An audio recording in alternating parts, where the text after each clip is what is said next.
All right, welcome into New York City and Writer's Block. I'm your host, Bill Reiter. We got a deep dive on the most tantalizing player in college basketball. Reid Forgrave, CBS Sports NBA insider, swings by, and we'll go inside the numbers on the most dynamic duo in the NBA. All that and more starts right now.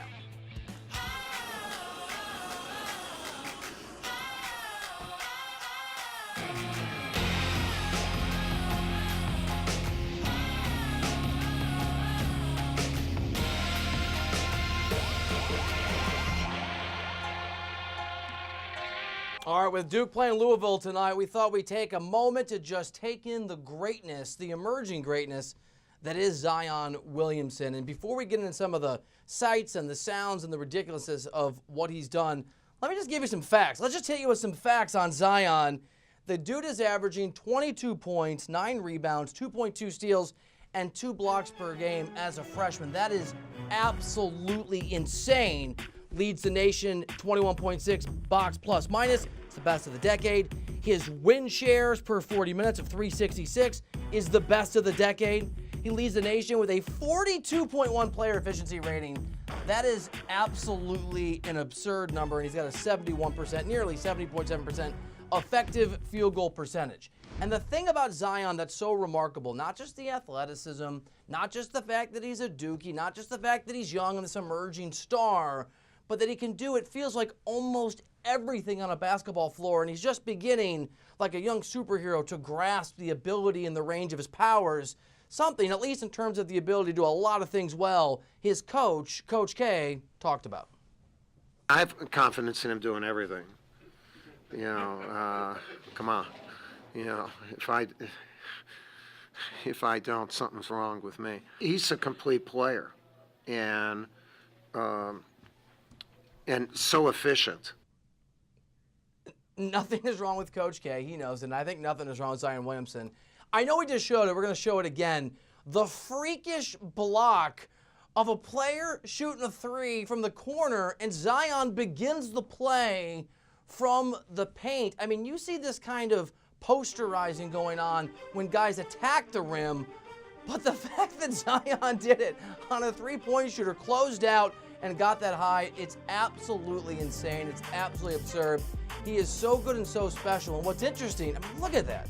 What's maybe particularly remarkable is most guys, no matter how talented, how successful, LeBron James even, who was there watching that, would take a moment to kind of smile and be like, yeah, that was pretty special. Not Zion, just another day at the office. Like late in the game, coach said no threes, so I tried to get out there and make him drive, but he shot it, so I blocked it. Yeah, coach said no three, so I thought I'd have the greatest closeout block in the history of college basketball. Just another day. Trying to figure out where Zion translates into the NBA has become a parlor game for scouts and front office executives and NBA players and NBA media guys around the country. And it's certainly a question that's taken on more urgency as the draft lottery picture has become a little clear. Now, we know that the draft lottery's been changed a little bit, so tanking doesn't work the way that it used to. But if you're the Knicks and they lost last night, if you're Phoenix and this sort of notion of pairing Zion potentially with DeAndre Ayton and Devin Booker, you start to get really excited. You start to figure out who exactly is this guy.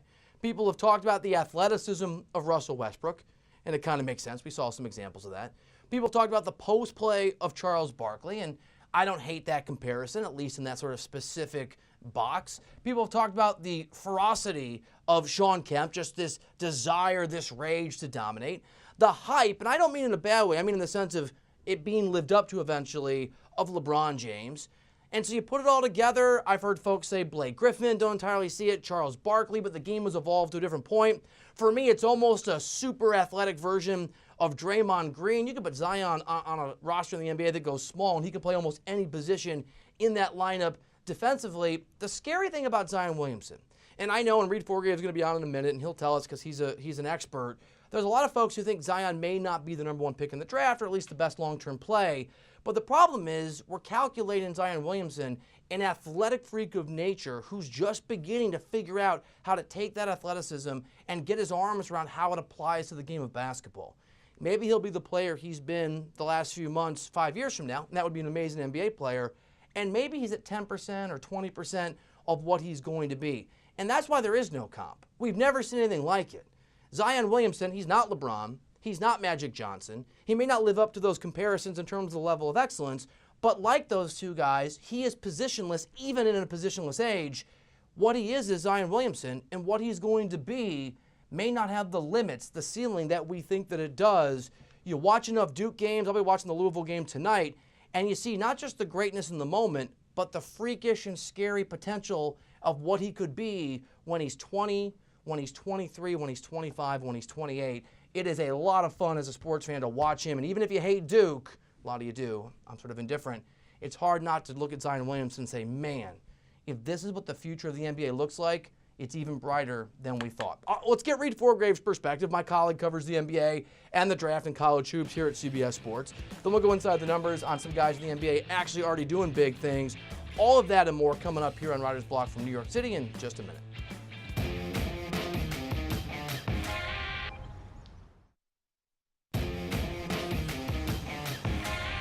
All right, welcome back into New York City. I'm Bill Reiter here on Reiter's Block. We're going to go now to Minneapolis, Minnesota, where my buddy and CBS Sports NBA insider Reid Forgrave is hanging out, sadly, minus the hair poof we've grown accustomed to.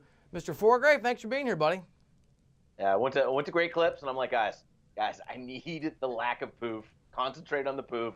I get shamed every time I go on Reiter than you, and they're like, oh, yeah, we watch it. We see you need to say no to the poof. No more poof. No more poof. It was praised, but speaking of great clips, we just showed a few great clips of Zion Williamson trying to make sense of where he fits in the NBA and how to process his ridiculous athleticism. Reid, for you, a guy that straddles both worlds, you cover the draft, you've covered college hoops, you cover the NBA. What do you think Zion Williamson will be in a year or two or three? Look, first things first, the dude is awesome. I saw plenty of him during the AAU circuit, and he was always this incredible physical specimen. But I don't think he was ever the complete basketball player that he's become at Duke. The dude has clearly worked on his game. I don't think he is the hands-down #1 overall pick. I think he probably will be, but some people, including myself, think R.J. Barrett might be a better prospect long-term. But when you look at Zion Williamson, you see, frankly, something that we've never seen before in the NBA. People want to make these LeBron comparisons. Those aren't correct. I've heard people toss out Charles Barkley comparisons, Blake Griffin comparisons.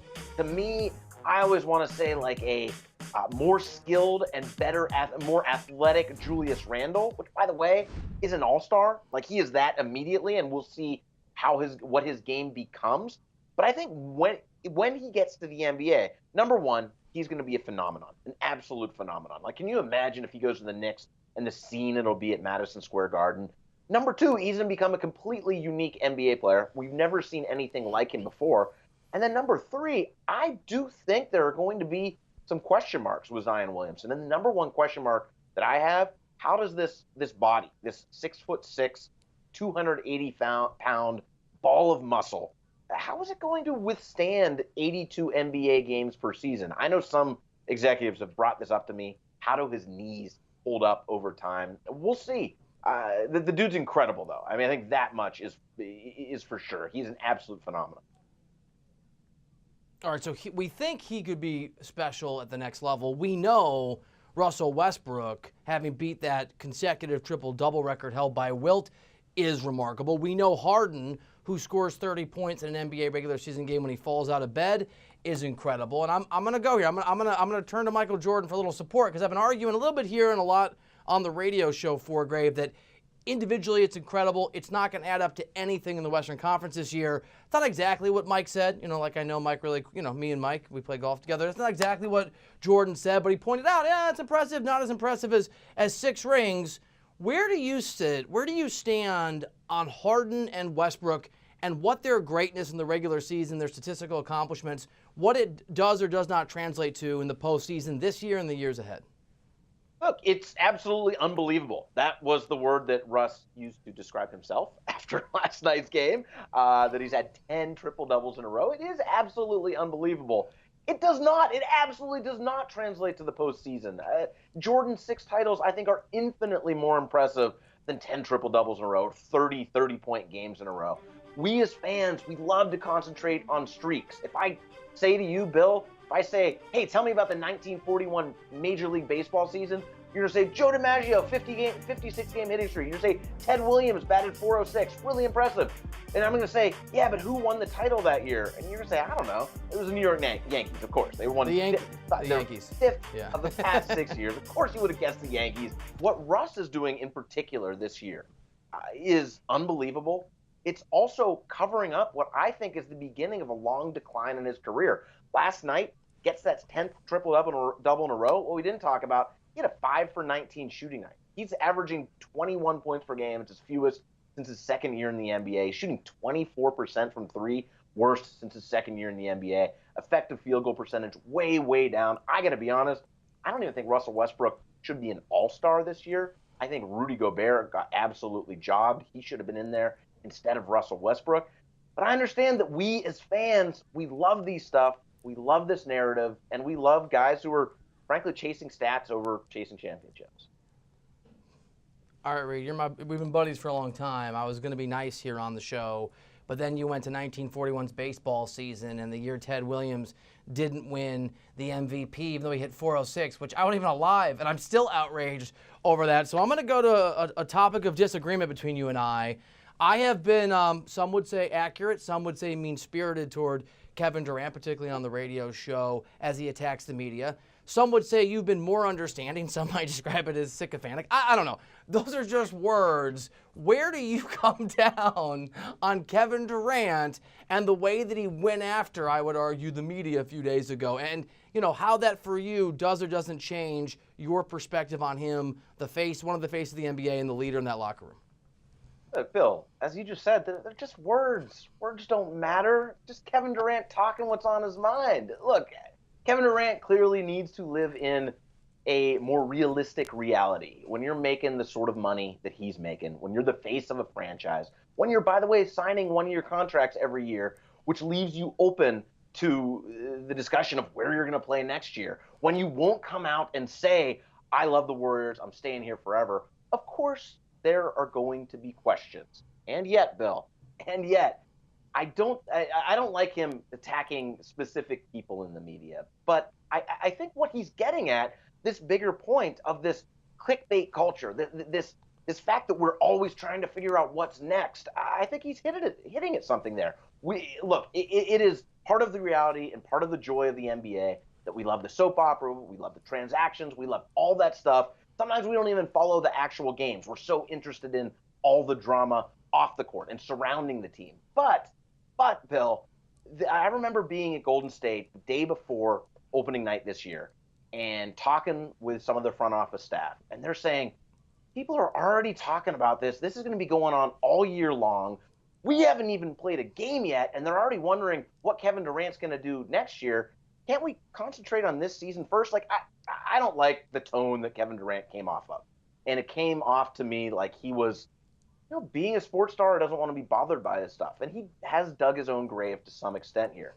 But I'm not a huge fan of the media atmosphere where it is just constant hammering at the drama. All right, at the risk of transitioning from the clickbait of where will Kevin Durant play next year to the clickbait of what's going on with the Boston Celtics, what is going on, Reid Forgrave, with the Boston Celtics? What in the hell? Like, this is a team that we thought could win like almost 70 games. This team has deeper well of talent than anyone in the NBA.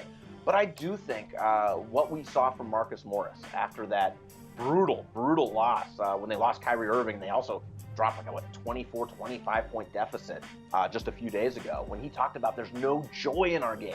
We're not out there having fun.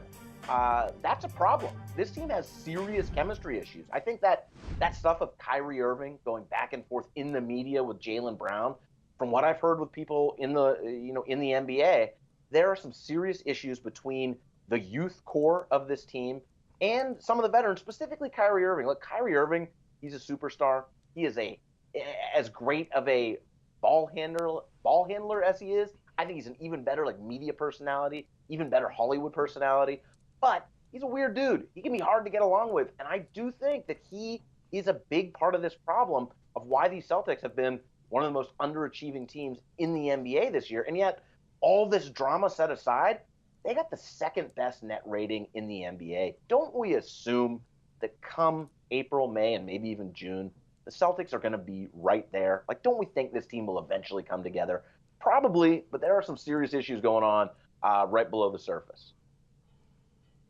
All right, Reid Forgrave, last question for you, and this question is excluding guys that are currently at the college level or younger, but 5 or 6 or 8 years from now, whenever LeBron James isn't playing basketball and he's doing his movie thing at the lot in Burbank with Maverick Carter, who is going to be, and even if, LeBron's still around, maybe not the guy that he is now, which young guy currently in the NBA is going to be the face of the game in 5 years or 6 years or 7 years?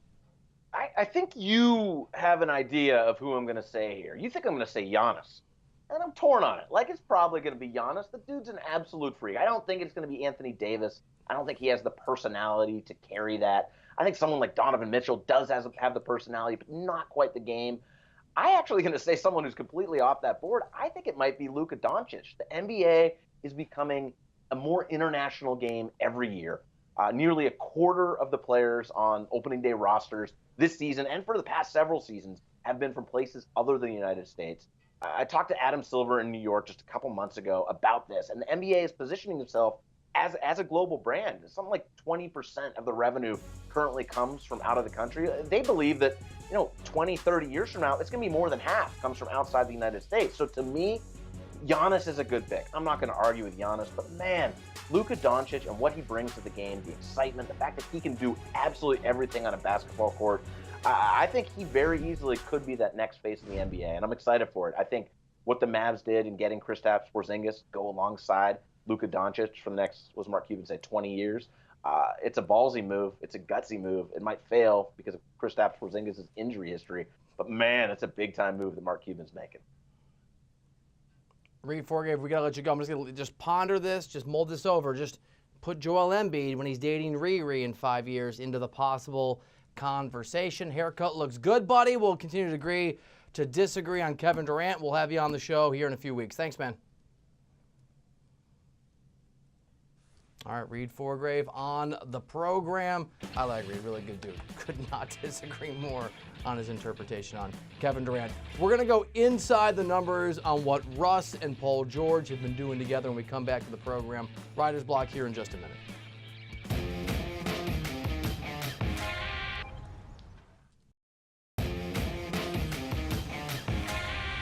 All right, welcome back into the show. Writer's Block, there they are.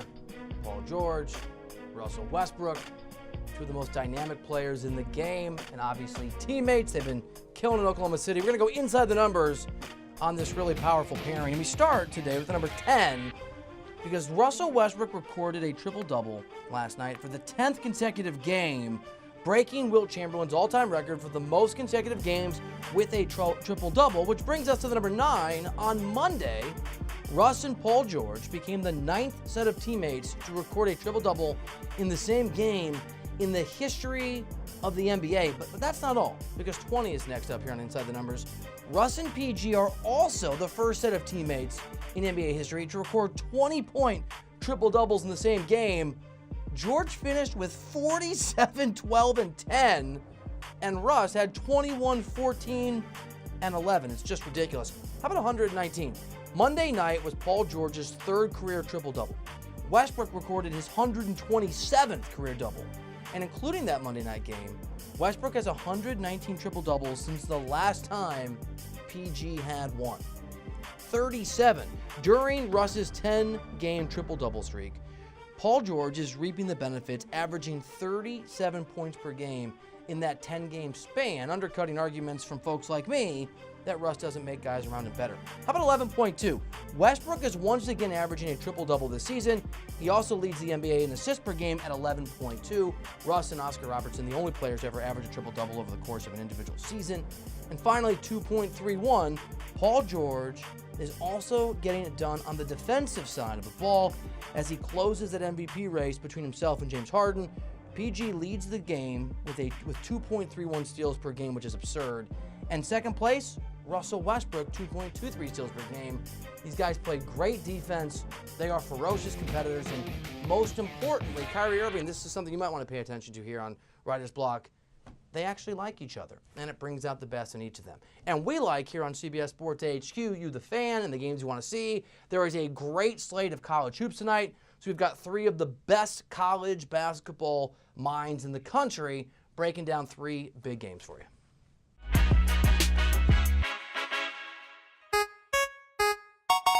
Chris Mack's top 25 ranked Louisville Cardinals have an incredible opportunity ahead with Duke coming to town right off the heels of that big win against Virginia. It seems improbable, and yes, maybe even impossible, that Duke is going to shoot the ball as well as they did against Virginia, but still, let's not discredit what has been the most impressive body of work in all of college basketball. Now, I expect the atmosphere to be electric. The KFC Yum Center will be spicy and poppin', and it's because, after all of the to hell and back for the fiery, scandalous exit of the Rick Pitino era, Chris Mack, just even getting him felt like a win for the 2019 season. But this Cardinals team has exceeded the expectations, but what they find in their matchup against Duke is a talent gap that they are not going to be able to overcome, particularly if star player Jordan Nwora goes 0 for 6 from behind the arc like he did in an overtime loss against Florida State. No, if Louisville's going to pull this upset, they need a lot more from Nwora, and they need to just hope that Duke doesn't hit threes like they did against Virginia, because if Duke continues this hot shooting from behind the arc, they will be, as they appear, which is almost unbeatable. The biggest SEC game of the week is scheduled for Saturday. That's going to be number 1 Tennessee at number 5 Kentucky. But Tuesday night offers a great matchup as well in the form of number 19 LSU at number 5 Kentucky. It's the Tigers and Wildcats inside Rupp Arena. UK enters on a 10-game winning streak. LSU has won 12 of its past 13. And this really is a big spot for Will Wade's team, because though the Tigers are an impressive 19-4, the truth is that they still have 0 victories over currently ranked teams. This game, it's an opportunity to change that, an opportunity to finally add a signature win. But it's just super hard to pick against Kentucky at home, where the Wildcats are 13-0. So yeah, I can absolutely see LSU covering the 8.5 points, but I'm expecting John Calipari's Wildcats to extend their winning streak to 11 games heading into this weekend's showdown with the top-ranked Tennessee Vols.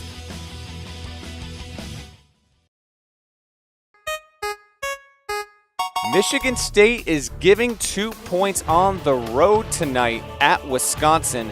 That's an interesting matchup, by the way. It's the only time these teams are scheduled to meet this regular season. And Wisconsin, which has 4 losses in Big Ten play, if it wants any chance of catching Michigan, Purdue, or Michigan State and winning the regular season in the Big Ten, it's got to win this game. But I'll ride with Sparty here overall. They've got better offense.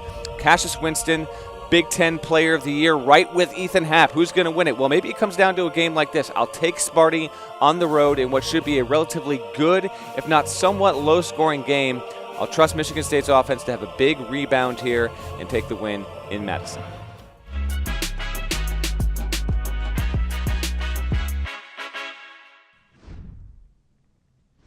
All right, great stuff from the guys. Appreciate their insight. CBS Sports HQ rolls along. We're going to give you everything you need to know, what's trending and going on in the world of sports. And in 30 minutes, I'll be watching a little insight on Sportsline to help you make, maybe a little bit of money. Thank you for being here. Thank you for hanging out. Hopefully we'll see you tomorrow on Writer's Block. I'm Bill Reiter. Back tomorrow, 5 Eastern, 2 Pacific.